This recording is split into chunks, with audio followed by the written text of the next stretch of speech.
मैंने अपने इस सीरीज के पिछले वीडियो में मिस्टर एल.पी. फेरेल के साथ घटित उस वास्तविक घटना का जिक्र किया था और बताया था कि कैसे कुमाऊं के पहाड़ों में उनकी मुलाकात एक अदृश्य शक्ति से हुई थी। इसके अलावा मैं इसी विषय पर कुछ और भी वीडियोस के द्वारा आश्चर्यचकित कर देने वाली अन्य कई जानकारियों और घटनाओं का जिक्र अपने अगले कुछ वीडियोस में करने की कोशिश करूंगा।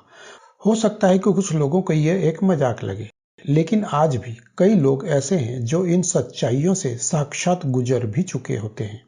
और आज के इस वीडियो में हम यह जानने की कोशिश करेंगे कि क्या वास्तव में ऐसा संभव है, जैसा कि मैंने पिछले वीडियो में बताया था कि मिस्टर एल.पी. फेरेल के साथ घटित हुआ था, या फिर वह घटना मात्र एक कोरी कल्पना भर ही रही होगी। और यदि आज भी इस प्रकार के साधु महात्मा और सन्यासी इस धरती पर निवास करते हैं, तो फिर वे कब से वहां साधना कर रहे हैं? उनका इतिहास क्या है? उनकी इस घनघोर तपस्या के पीछे का उद्देश्य क्या है? क्या वे भी आम लोगों में से ही निकलकर वहां तक पहुंचे होंगे? पश्चिमी दुनिया उन साधु महात्माओं और सन्यासियों के बारे में क्या सोचती होगी? नमस्कार, मैं अजय चौहान। अगर आप मेरे इस चैनल पर नए आए तो प्लीज इसे सब्सक्राइब करने के बाद पास ही में बने बेल आइकन को भी दबाना ना भूलें, क्योंकि मैं देश, धर्म, अध्यात्म, इतिहास और धार्मिक यात्राओं के अलग अलग विषयों पर इसी प्रकार की जानकारियां लाता रहता हूं। तो क्या आज भी हिमालय के क्षेत्र में इस प्रकार के साधु महात्मा और सन्यासी और तपस्वी लोग निवास करते हैं, या फिर यह सिर्फ प्राचीन काल की ही बात है? क्या वे दिव्य और देवी शक्तियों के दम पर कई प्रकार के देवी चमत्कार करने में सक्षम हैं? इस समय हमारे देश में ही नहीं बल्कि दुनिया भर में कई प्रकार की बड़ी बड़ी समस्याएं चल रही हैं। उन्हें वे दूर क्यों नहीं कर पाते? अगर उनके पास अनेकों प्रकार की पवित्र सिद्धियां हैं, तो फिर वे चुटकी बजाते ही कोरोना को दूर क्यों नहीं कर देते? दरअसल जब मैं इस विषय और इस प्रकार के तमाम सवालों का गहराई से अध्ययन कर रहा था, तो मुझे इस प्रकार के दूसरे कई तथ्य ऐसे भी मिले जो हैरान कर देने वाले लगे। अगर आप भी गूगल पर इस विषय को लेकर खोजेंगे तो संभव है कि आपको भी ऐसी कई प्रकार की आधी अधूरी जानकारियां मिल जाएं, लेकिन इसके पुख्ता सबूत के तौर पर मुझे विदेशी लेखक और पत्रकार पॉल ब्रंटन की हिंदी में अनुवाद की गई एक पुस्तक हाथ लगी, जो गुप्त भारत की खोज के नाम से है। गुप्त भारत की खोज नाम की इस किताब के लेखक का नाम पॉल ब्रंटन है, जो एक अंग्रेज पत्रकार था। वह 1935 में भारत भ्रमण के लिए आया था। उसी दौरान उसे यहाँ कुछ ऐसा महसूस हुआ जो साधारण ज्ञान और विज्ञान से भी कुछ अलग हटकर था। यहाँ एक अंग्रेजी लेखक पॉल ब्रंटन का जिक्र करना इसलिए भी महत्वपूर्ण है क्योंकि हमारे देश में अक्सर अपने ही लेखकों को उस प्रकार से प्रमाणित तौर पर नहीं लिया जाता जिस प्रकार से विदेशी वस्तुओं और विदेशी लेखकों को माना जाता है। इसीलिए इस विषय पर प्रमाण के तौर पर गुप्त भारत की खोज जैसी पुस्तकों से भी अधिक सटीक और सत्यता पर आधारित और भी कई ऐसी पुस्तकें हैं जो भारत के योगियों और संतों ने अपने स्वयं के अनुभवों के आधार पर लिखी हैं, या फिर उनके विचारों और संकेतों के आधार पर लिखी गई हैं।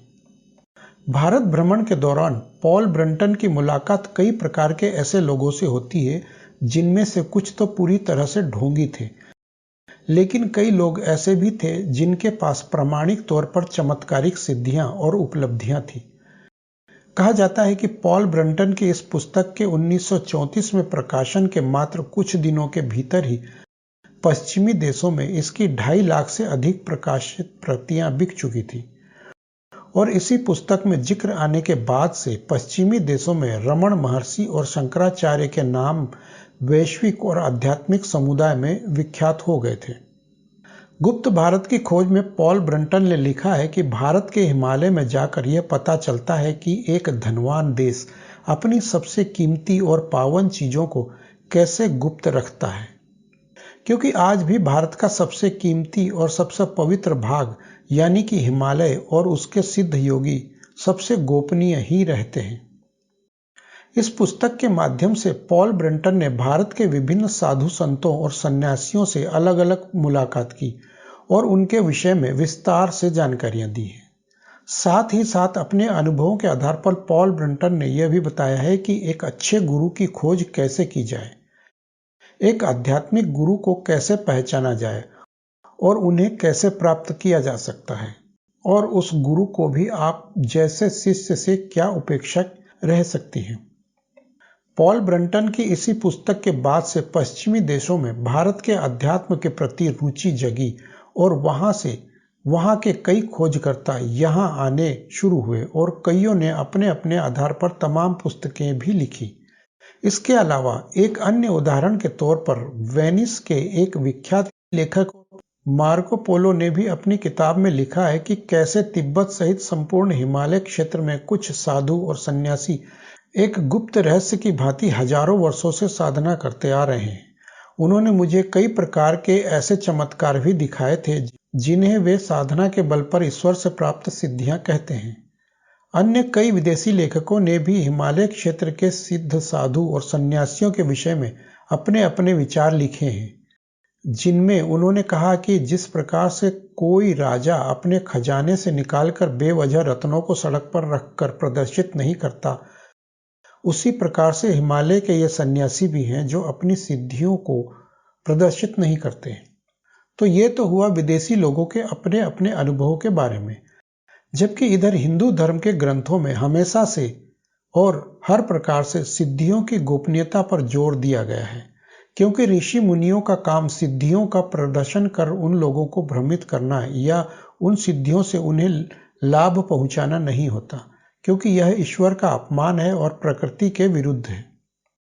हिमालय क्षेत्र में हजारों वर्षों से तपस्या करने वाले उन सिद्धि प्राप्त अनेकों अदृश्य साधु संतों और सन्यासियों के परिचय के लिए यहाँ उदाहरण के तौर पर गुप्त भारत की खोज नाम की इस पुस्तक का जिक्र करना तो मात्र 1% भी नहीं कहा जा सकता, क्योंकि इस विषय पर ऐसी और भी अनेकों पुस्तकें और लेख उपलब्ध हैं जो हमें आश्चर्य में डाल देती हैं। इसीलिए मिस्टर एलपी फेरेल के साथ घटित उस घटना को विदेशी लोगों में मात्र एक कल्पना या बनावट नहीं माना जाता है, बल्कि वे स्वयं भी इन विषयों और स्थानों में रुचि लेने के लिए उत्सुक रहते हैं और अवसर की तलाश में भारत के हिमालयी क्षेत्रों में आते जाते रहते हैं। तो आज के इस वीडियो में बस इतना ही। मेरी कोशिश रहेगी कि मैं अपने अगले कुछ लेख और वीडियोज में इस विषय से जुड़ी कुछ अन्य घटनाओं का जिक्र करने से पहले यह बताने का प्रयास भी करूंगा कि आखिर हिमालय क्षेत्र में हजारों वर्षों से तपस्या करने वाले उन सिद्धि प्राप्त और अदृश्य साधु संतों और सन्यासियों का रहस्य क्या है।